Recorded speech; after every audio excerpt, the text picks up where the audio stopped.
മദ്യപാനം വളരെ കോമൺ ആയി കണ്ടുവരുന്നൊരു സ്വഭാവമാണ്. പലരും പറയുന്നത് നമ്മൾ കേൾക്കാറുണ്ട്, ഞാൻ മദ്യപിക്കുമെങ്കിലും ഒരിക്കലും മദ്യപിച്ച് ബോധം പോവാറില്ല, എനിക്ക് മദ്യപാനം ഒരു പ്രശ്നമേ അല്ല. വല്ലപ്പോഴും മദ്യപിക്കുന്ന ഒരു രീതിയിൽ നിന്ന് മദ്യപാന രോഗികൾ എങ്ങനെ വ്യത്യസ്തരാകുന്നു എന്നുള്ളത് നമുക്ക് നോക്കാം. എന്താണ് ആൽക്കഹോൾ ഡിപ്പെൻഡൻസ് സിൻഡ്രോമിൻ്റെ ലക്ഷണങ്ങൾ? ഒന്നാമതായി പറയുകയാണെങ്കിൽ ക്രേവിങ്. എപ്പോഴും മദ്യത്തെ പറ്റി തന്നെ ചിന്തിച്ചുകൊണ്ടിരിക്കുക. ഇപ്പോൾ ജോലി ചെയ്യുകയാണെങ്കിൽ മദ്യപിക്കണം എന്നുള്ള ചിന്ത മാത്രമേ ഉണ്ടാവുള്ളൂ. രണ്ടാമതായി പറയുകയാണെങ്കിൽ ലോസ് ഓഫ് കൺട്രോൾ. അതായത് ഒരു പെഗ്ഗിൽ തുടങ്ങി ഒരു പെഗ് അടിച്ച് നിർത്താം എന്ന് വിചാരിച്ച് അതൊരു വലിയ ഒരു ഫുൾ കുപ്പി കുടിച്ച് തീർക്കുന്ന ആൾക്കാരെ നമുക്കറിയാം. അതിനാണ് നമ്മൾ ലോസ് ഓഫ് കൺട്രോൾ എന്ന് പറയുന്നത്.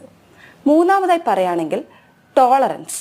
അതായത് ഒരു പെഗ് കഴിച്ചാൽ കിട്ടിയിരുന്ന സുഖം ഇപ്പോൾ കിട്ടുന്നില്ല. അത് 2 പെഗ്ഗാവുന്നു, 3 പെഗ്ഗാവുന്നു, 1/2 ലിറ്റർ ആവുന്നു. അങ്ങനെ ഒരു പെഗ് കഴിക്കുമ്പോൾ കിട്ടിയിരുന്ന സുഖം കിട്ടാൻ മദ്യത്തിൻ്റെ അളവ് കൂട്ടി കൊണ്ടുവരുന്ന